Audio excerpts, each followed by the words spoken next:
Hindu calendar में अमावस्या तिथि हर महीने पड़ती है। इसका कोई भी दिन निश्चित नहीं है, जिससे ये अपने क्रमानुसार किसी भी दिन पड़ जाती है। और जब ये अमावस्या सोमवार के दिन पड़ती है तो इसका महत्व कुछ ज्यादा ही होता है, क्योंकि इस दिन का सीधा संबंध भगवान शिव से होता है। ऐसे में सोमवार को पड़ने वाली अमावस्या को सोमवती अमावस्या कहते हैं।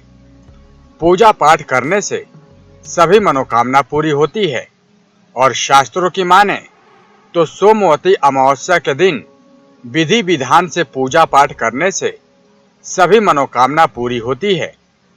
महिलाओं के लिए बहुत ही खास होता है ये दिन। इस दिन पति की दीर्घायु की कामना की जाती है। वहीं कन्याओं के द्वारा सोमवती अमावस्या की पूजा किए जाने से उन्हें मनचाहा पति मिलता है। इस दिन पीपल वृक्ष की पूजा की जाती है, जिससे कि पितृ दोष दूर करने के लिए भी ये दिन खास होता है। साल 2019 में सोमवती अमावस्या आज 4 फरवरी को मनाया जा रहा है। जिन जातकों की जन्म कुंडली में चांडाल योग, विष योग, अमावस्या दोष, काल सर्प दोष, पितृ दोष हैं, ऐसे जातकों के लिए दोष निवारण के लिए शुभ समय ये आज बताया जा रहा है। वैदिक विधान से जन्म कुंडली के दोषों का निवारण कर सकते हैं। सोमवती अमावस्या पर सूर्य और चंद्रमा की युक्ति सोमवार को रहने पर सोमवती अमावस्या योग घटित होता है। कुंभ मेले का शाही स्नान आज 4 फरवरी को है और ठीक आज ही के दिन मौनी अमावस्या भी है। माघ महीने में आने वाली इस अमावस्या को माघी अमावस्या के नाम से जाना जाता है।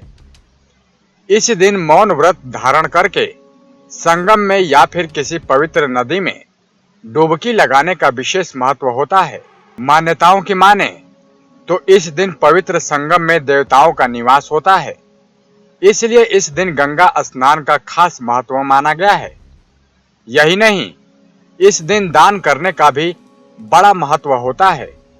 इस दिन लोग स्नान करके अन्न, वस्त्र, धन, गौ और भूमि का दान करते हैं, जिसका फल सतयुग के ताप के बराबर माना गया है। इतना ही नहीं, इस दिन अगर अपने पितरों का तर्पण किया जाए तो उन्हें शांति मिलती है। हर साल 12 अमावस्या आती हैं और हर महीने एक अमावस्या होती है। वहीं इन 12 अमावस्याओं के नाम से ये जिस महीने में आती हैं उन पर आधारित होते हैं।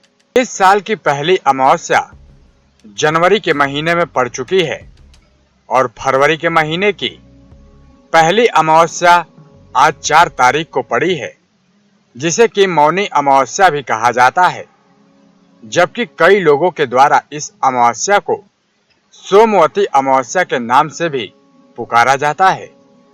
वहीं मौनी अमावस्या के साथ एक पौराणिक कथा जुड़ी हुई है, जो कि बहुत ही रोचक है।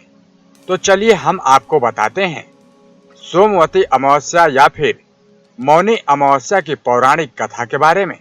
आपको बता दें कि इस अमावस्या से जुड़ी एक पौराणिक कथा ये है कि एक ब्राह्मण अपनी पत्नी धनवती, 7 बेटे और एक बेटी के संग कांचीपुरी में रहा करता था।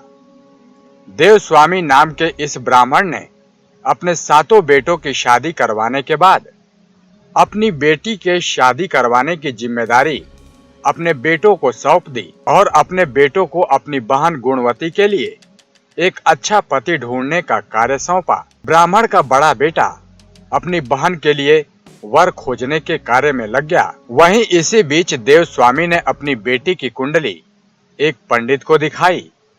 पंडित ने गुणवती की कुंडली देखकर देवस्वामी को बताया कि जैसे ही इसकी बेटी के 7 फेरे पूरे हो जाएंगे, तभी इसके पति का निधन हो जाएगा। पंडित की ये बात सुनकर देवस्वामी बहुत डर गए और उन्होंने अपनी बेटी की कुंडली के वैधव्य दोष का हल मांगा। पंडित ने देवस्वामी को इस दोष का हल बताते हुए कहा कि सोमा नाम की एक महिला इस दोष को खत्म कर सकती है और सोमा की पूजा की मदद से उसकी बेटी के पति को कुछ नहीं होगा। सोमा का नाम सुनते ही देव स्वामी ने पंडित से इनका पता मांगा। पंडित ने सोमा का पता बताते हुए देव स्वामी को कहा कि ये एक धोबिन है जो कि सिंघल द्वीप के पास रहती है। अगर सोमा को अपनी बेटे की शादी में तुम बुला लेते हो तो तुम्हारी बेटी विधवा नहीं होगी। पंडित की बात सुनने के बाद देव स्वामी ने बिना किसी देरी के तुरंत अपनी बेटी गुणवती को उसके सबसे छोटे भाई के साथ सोमा को घर लाने के लिए भेज दिया। जबकि सोमा जहां रहती थी वहां तक पहुंचने के लिए उन्हें सागर को पार करके जाना पड़ता था। और जैसे ही ये सागर के पास पहुंचे, इनको ये समझ में नहीं आया कि ये इसको पार करके सिंघल द्वीप कैसे जाएं। उसी बीच ये दोनों भाई बहन आराम करने के लिए एक वृक्ष के नीचे बैठ गए। इस वृक्ष के ऊपर ही एक घोंसला भी बना हुआ था और इस घोंसले में एक गिद्ध अपने बच्चों के साथ रहता था। इन दोनों भाई बहन को वृक्ष के नीचे काफी देर तक बिना कुछ खाए पिए बैठा देख गिद्ध के बच्चे परेशान होने लगे। जैसे ही गिद्ध के बच्चों की माँ वापस अपने घोंसले में आई तो इन्होंने अपनी माँ को बताया कि ये दोनों बहुत देर से नीचे बैठे हैं और ये भूखे भी हैं। गिद्ध ने अपने बच्चों की बात सुनकर इन दोनों भाई बहन से बात की और उनसे उनकी परेशानी का कारण पूछा। उन्होंने गिद्ध को अपनी सारी कहानी सुनाई, जिसके बाद गिद्ध ने उन्हें कुछ खाने की सलाह दी और कहा कि वो सुबह इनको ये सागर पार करवा देगा।